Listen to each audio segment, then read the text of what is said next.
दोस्तों, पाकिस्तान और जिम्बाब्वे के दरमियान होने वाली ओडीआई सीरीज का आगाज 24 नवंबर को होगा। इस सीरीज का पहला मैच 24 नवंबर को खेला जाएगा, लेकिन इस मैच का टाइम टेबल अचानक से तब्दील कर दिया गया और पाकिस्तान ने इस मैच के लिए अपनी प्लेइंग 11 का भी ऐलान कर दिया।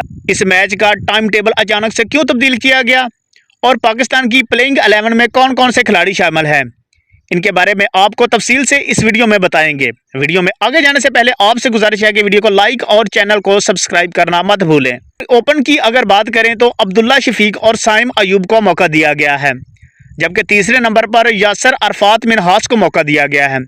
यासर अरफात मिन्हास को ऑस्ट्रेलिया की सीरीज में ले जाया गया था, लेकिन वहां उनको मौका नहीं दिया गया, लिहाजा जिम्बाब्वे के खिलाफ उनको मौका दिया जा रहा है। चौथे नंबर पर कप्तान मोहम्मद रिजवान खुद आएंगे, जबकि पांचवें नंबर पर कामरान गुलाम को एक बार फिर मौका दिया गया है। कामरान गुलाम ऑस्ट्रेलिया के खिलाफ कुछ खास नहीं कर सके, लेकिन जिम्बाब्वे के खिलाफ उनको एक बार फिर मौका दिया गया है।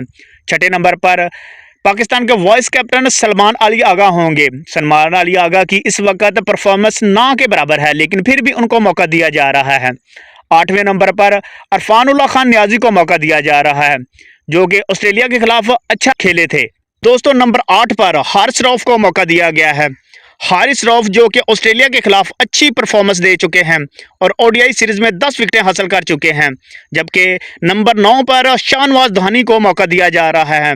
शाहनवाज धानी जो कि काफ़ी अरसे बाद पाकिस्तानी टीम में वापसी कर रहे हैं, लिहाजा उनको 9वें नंबर पर मौका दिया जा रहा है। 10वें नंबर पर आमिर जमाल जो कि ऑलराउंडर हैं, उनको मौका दिया जा रहा है। आमिर जमाल एक बार फिर पाकिस्तानी ओडीआई साइड में वापसी कर रहे हैं। 11वें नंबर पर फैसल अकरम जो कि अपना डेब्यू मैच खेलेंगे, उनको मौका दिया जा रहा है। दोस्तों, अगर इस मैच के टाइम टेबल की बात करें तो ये मैच पहले पाकिस्तानी टाइम के मुताबिक 9 बजे खेला जाना था, लेकिन अब इसका टाइम टेबल तब्दील करके पाकिस्तानी टाइम के मुताबिक दिन 12 बजे खेला जाएगा। अब तक के लिए इतना ही, मिलते हैं अगली वीडियो में। अल्लाह हाफिज़।